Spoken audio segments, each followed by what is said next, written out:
ಬ್ರಹ್ಮಾವರ ಮಹತೋಬಾರ ಶ್ರೀ ಮಹಾಲಿಂಗೇಶ್ವರ ದೇವಸ್ಥಾನದಲ್ಲಿ 75 ವರ್ಷದ ಬಳಿಕ ಮಹಾರುದ್ರಯಾಗ ಸೋಮವಾರ ಜರುಗಿತು.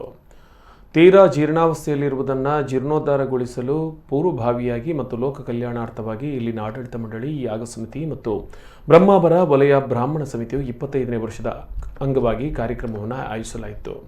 ದೇವಸ್ಥಾನದ ತಂತ್ರಿಗಳಾದ ಕೃಷ್ಣ ಸೋಮಾಯಿಜಿಯವರ ಪ್ರಧಾನ ಆಚಾರ್ಯತ್ವದಲ್ಲಿ ಮೇ 10 ಪ್ರತಿದಿನ 35 ಮಂದಿ ಋತುಜರಿಂದ ನಾನಾ ಪಾರಾಯಣ ಹೋಮಗಳು ನಡೆಯಿತು.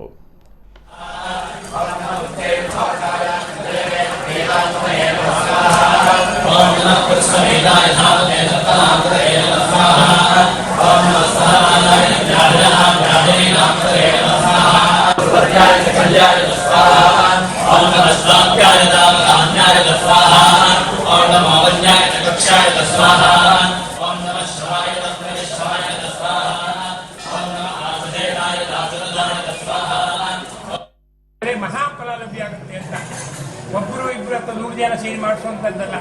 ಸಾವಿರಾರು ಜನ ಸಹಕಾರದಿಂದ ಈ ಮಹಾರುದ್ರ ಯಾಗ ನಡೀತಾ ಉಂಟು.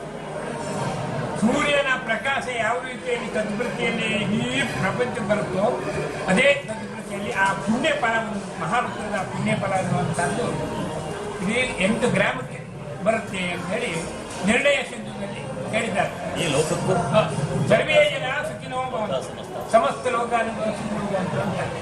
ಅದರಿಂದ ಮಹತ್ತರಾದ ಒಂದು ಕೆಲಸವನ್ನು ಇಲ್ಲಿ ಒಂದು ಕಮಿಟಿಯನ್ನು ಮಾಡಿ ಅವರು ಅದನ್ನು ನಿರ್ಣಯ ಮಾಡಿ ಶುರು ಮಾಡಿದ್ದೆ. ಬಹಳ ಮುಖ್ಯವಾಗಿ ಏನಂದ್ರೆ ಬ್ರಾಹ್ಮಣ ಸಂಘದ ರಜತ ಮಹೋತ್ಸವಕ್ಕೆ ಇದೊಂದು ಕಾರ್ಯಕ್ರಮ ವಿಶೇಷ ಮಾಡಬೇಕಂತ ಅವರು ಮುಂದೆ ಬಂದರು.